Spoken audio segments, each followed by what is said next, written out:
እውነት ለመናገር ለሐቅ መኖርና ነገሮችን ከራስ ጥቅም አሳልፎ መናገር ራስን ለእውነት አሳልፎ መስጠት የጽድቅ መንገድን በሰማይ በምድርም ህሊናን ያጸዳል ብዬ አስባለሁ።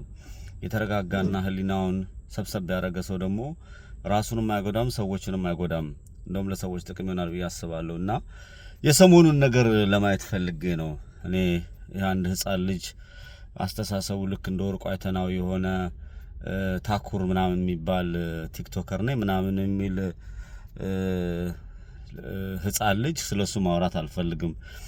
እኔ ማውራት እንፈልገው አቡበከር የሚባል የሃይማኖት መሪ ነኝ የሚል አዶና የሚባል ካናዳዊ ዜግነት ያለው የሚያስብ የሚመስል ግን ደግሞ ጭንቅላቱ ተራማጅ ያልሆነ ከዛ ውጪ ስለ ወርቁ አይተናው ስለ ሶስቱ ሰዎች መናገር እፈልጋለሁ። ስለ ሶስቱ ሰዎች በመጀመሪያ ደረጃ ስለ አዶና የሚባል ልጅ መናገር እፈልጋለሁ። አዶና የሚባል ልጅ በእርግጥ እንደማንኛውም ኢትዮጵያዊ ወይም ደግሞ እንደማንኛውም እድለኛ ሰው ኦፖርቹኒቲውን አግኝቷል። መጠቀም ላይና የተሰጠውን ነገር መንዝሮ ለማህበረሰቡ እንደሚጠቅም አድርጎ መስጠት ብስለትና ጭንቅላት ያስፈልገዋል። ያንን ማድረግ አልቻለም። የትግራይ ህዝብ ተርቧል ከሚል ድራማ ጀምሮ የትግራይን ህዝብ ወይም ደግሞ ሰግጡ አትሰግጡ እያለ በሀገሪቷ ላይ የድንቁርናን መንፈስ ያስፋፋ ጥሩ ህሊናውን የሸጠ የህሊና ግርድና ላይ የተሰማራ ግለሰብ ነው። ምንም ቢሆን ምንም ከሱ ጥሩ ነገር አልጠብቅም። በጣም ከይቅርታ ጋር እንደ አንድ ወጣት የሚለወጠውና የሚቀይረው ነገር ካለ አሁን ብልጽግና የህሊና ገረድ አድርጎታል። ከህሊና ግርድና ወጥቶ እውነተኛ ሰው ሆኖ ከቆመ ገና ልጅ ስለሆነ እውነተኛ ሰው ሆኖ ከቆመ የምናየው ይሆናል።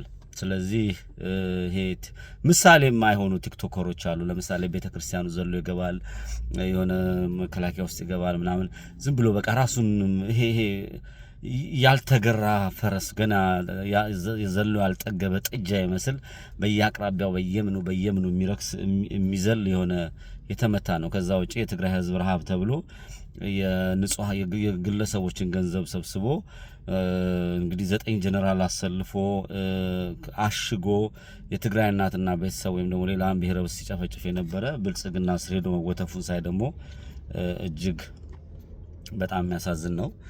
ቢሆንም ብዙ ተራማጅ ነገር ስለሌለው ብዙ በሱ ጉዳይ እንትን አልሰጥም። ግን ብዙ የምታዘባቸው ነገሮች አሉ። ማህበረሰቡ ይሄ ሶሻል ሚዲያ ላይ ያለው ህብረተሰብ ምን እያደረገ ነው ያለው የሚለውን ነገር በጣም አበሳጭቶ ነበር። ዛሬ ግን መልሱን አግኝቼዋለሁ። ምክንያቱም እንደ አዶናይ መሰል የሚከተሉ ወይ ደግሞ የተለየ ነገር የሌላቸው በኢትዮጵያ ውስጥ ከ35 እስከ 40 ሚሊዮን የሚሆን የህሊና ህመምተኛ አለ። ያ ሄዶ የተመዘገበው ሄዶ ያልተመዘገበው ቤት ይቁጠረውና ከ120 130 ሚሊዮን 40 ሚሊዮን ህዝብ የህሊና ችግር ካለበት ሌላ ጉዳይ ነውና እሱን ለማህበረሰቡን ተውለት። እግዚአብሔር ይርዳው፣ እግዚአብሔር ያክማቸው። በረሃብ ስም ድራማ በፖለቲካ መጠቀሚያ ወይም ደግሞ ይሄ ትውልድን የመግደያ መሳሪያ የህሊና ግርድና ላይ ነው ነው አዶናይን የማስበው። ከዛ ውጪ የማን ነው አቡበከር የሚባል ይሄ ድምጻችን ይሰማ ላይ ምናምን ስታገን ድምጻችን ይሰማ ምናምን ነበርና አቡበከር ወይ ሃይማኖትና እንትኑ ተምታቶበታል። እንደ ተከራካሪዎቹ ምንድነው የሚሉት? በጣም የሚገርመኝ አቡበከር እኮ ለጥፎ ነው እንጂ በሶሻል ሚዲያ ላይ እሱ አምኖበት አይደለም የሚል መከራከሪያ ያመጣሉ። እንደውም እንደዚህ ካላችሁ በጣም ደንቆሮ ነው ማለት ነው። አቡበከር የሃይማኖትም ድርሻ የለውም። እናንተ ሳትሆኑ እኔ እንደውም አከብረው ነበር። የተወሰነ መሰረት አለው ብዬ አምናለሁ። ሃይማኖታዊ ላይም ጠንከር ያለ ሰው ነው ብዬ አምናለሁ። ግን በንጹሃና ህይወታቸውን በሚያጡ ሰዎች ለመቀለድ ሐሳቡን አመንጭቷታል ብትሉኝ የሆነ ምክንያታዊ የሆነ ነገር ይዝለት ነበር። ሐሳቡን አላመነጨውም ለጥፎ ነው ካላችሁኝ ግን የማህበረሰቡ ተላላኪ ነው ብዬ ነው ማስቀምጠውና የሃይማኖት አባትነት ትርጉሙ ኡስታዝ ናችን ነው ምናምን የሚለው የተወሰኑ የሆነ ድቅቅ ያሉ ምንም መላ የሌላቸው ሙስሊም ነን የሚሉ የሙስሊም ማህበረሰብን የማይወክሉ ሙስሊም ነኝ ሲያበላ ሳጠጣ ነው ማቀው ምክንያታዊ ያልሆኑ በጥላቻ የታወሩ የሆነ ፖለቲካ መበጥበጥ የሚፈልጉ ከመንግስት የሚባለው ይሄ ጄኖሳይድ ጋር ግንኙነት ያላቸው በርከት ያሉ ሰዎችን ታዝብ ያለውና ወደ ቀልባችሁ ብትመለሱ ነው አቡበከር የምትሉት ረሃብ ምንድነው ሃይማኖት ምንድነው የሚለውን ነገር ለይቶ ማያቅ በጥላቻ አይናወዘ የራሱ ግብና የራሱ ዓላማ ያለው የሆነ ማጥፋት የሚፈልገው የራሱ የሆነ ጎል ያለው ሰው ነው። ያ ጎሉ የክፋት ጥግ ስለሆነ ነው እንጂ የምቃወመው ሃይማኖቱን ተከተለ ብዬ አይደለም። ሀገር የጋራ ነው፣ ሃይማኖት የግል ነው። በዛም አሁን የሰለጠንኩ ሰው ነኝ። ግን ሌላውን አጠፋለሁ አጠቃለሁ ለምትነሳ ከሆነ በጥላቻ የምትታወር ከሆነ የድንቁርና አባት ትሆናለና በጥላቻ የታወረ የድንቁርና አባት ብዬ አስቀምጠዋለሁ።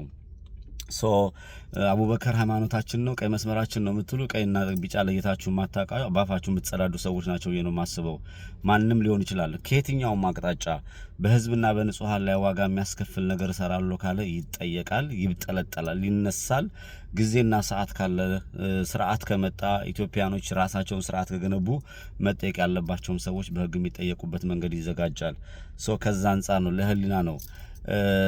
ከዛ የወርቁ አይተነው ጉዳይ ነው። ወርቁ አይተነው የአማራ ህዝብ ረዳ ምናምን የአማራ ህዝብ እሱን እንደረዳው የሀብት ንብረቱን ደረጃውን አብይ አህመድ የ3ኛ ክፍል ተማሪ ነው ብሎ ነግሮናል። እሳቸው ጋሽ ወርቁ አይተነው በእድሜ ከፍ ያሉ ናቸው።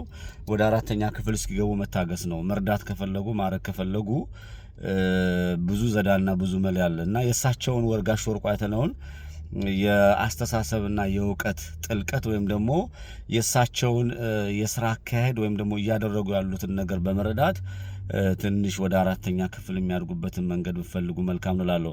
አዶናይን ስትናገር ትግራዊንን የትግራይ ብሔርተኛንን የሚሉ ጥቂት እነዚህ የከሸፉ ውርውር የሚሉ እዚህ ሶሻል ሚዲያ አሉ። ወርቁ አይተናውን ስትናገር በገንዘብ የሸጣቸው እንደ ውሻ የሚያስጨዋቸው ትንሽ ውሾች አሉ እዚህ ሶሻል ሚዲያ ላይ። ሶ ከዛ አንፃር ነው ጎጃም ስለሆነ ምናምን ጎጃም ሆንክ ምን አፋር ሆንክ ጋምቤላ ሆንክ አማራ ሆንክ ሲዳማ ሆንክ ትክክል ሰው ከሆንክ ሰው ሆነ ትመዘናለህ። ትክክል ካልሆንክ ግን አንተን ተሸክሞ አንተን ተንዘልዝሎ ማንም ሊሄድ አይችልም። ስለዚህ ሁሉንም እንደየስራውና እንደሚያደርገው እንጂ ጎጃሜ ስለሆነ ጋምቤላ ስለሆነ ምናምን ስለሆነ አይደለም። እኔ ሰው ነኝ። በመጀመሪያ ደረጃ የሰው ልጅ መዝነው በሰውነቱ ነው። ሀብት ንብረት ምናምን ሊኖር ይችላል። who cares ስለኔ ምንም አይደለም። ሶ ይሄ አዶናይ ስትናገር የትግራይ ልጆች ምናምን ይሄ ወርቁ አይተናውን ስትናገር ደግሞ ጥቂት የተወሰኑ ገንዘቡን የበሉና ትንሽ የሆነ ነገር ስርቻ ውስጥ የተወተፉ እልል የሚሉት ነገር አለ። የሚያሸበሽቡት ነገር ላይ አደባባይ ላይ ለራሳችሁ ኑሩ፣ አታለቅልቁ፣ አታጨብጭቡ። ማጨብጨብ የአማራ ስነ ልቦናና ባህሪውም አይደለም። በራሳችሁ ለመቆም አስቡ። አማራ ስነ ልቦና እሱ ነውና መርዳት ቢፈልግ ኖሮ በተለያየ አንግል በተለያየ አቅጣጫ ያንን ማድረግ ይችል ነበር። ልክ እንደሱ አስተሳሰብ ያነሰ ታኩሩ የሚባል የሆነ ፈልፈል አምጥቶ እዚህ ሶሻል ሚዲያ ላይ አያስጨውም ነበር። የትግራይ ልጆች ሳልናገር ማለት ነው የትግራይ እናቶችና የትግራይ ወገኖቻችን ረሃብ አደጋ የለባቸው የሚል ድንቁርና የለብኝም። ግን እናንተ ልክ እንደ ጽላት ወይም ደግሞ እንደ ቤተክርስቲያን ወይ እንደ እምነት ተቋም እንደ መስጊድ ስለ እውነት ማትቆሙ ይሆን አንድ በጥላቻ የታወረ ቲዲኤፍ ወይ ቲፒኤልኤፍን በለው በዛ እምነት ውስጥ የምትናውዙ ግለሰብ የምታመልኩ ለህዝባችሁ ደንታ የሌላችሁ ለወገኖቻችሁ ማታስቡ በጣም በርከት ያላችሁ ሰዎች ታዝብያለሁ። ወገኖቻችሁ ረሃብ ላይ ናቸው። ስለ እውነት ቆሙ፣ ስለ እውነት ተቃወሙ። እኔ አማራ ነኝ። አያችሁ ወርቁ አይተነው አማራ ስለሆነ አልምረውም። ከተሳሳተ አፈር ከድሜ ነው ማብለው። አማራ ስነ ልቦና ነው። ሰው ለመሆን ሞክሩ። የትግራይ ልጆች በተለይ ሰው ለመሆን ሞክሩ። ያን ሰውነታችሁን ካላመጣችሁት በጥላቻና በውር በድንብሩ የምትሄዱ ከሆነ ዋጋ ትከፍላላችሁ የሚል መልእክት ነው ያለኝ።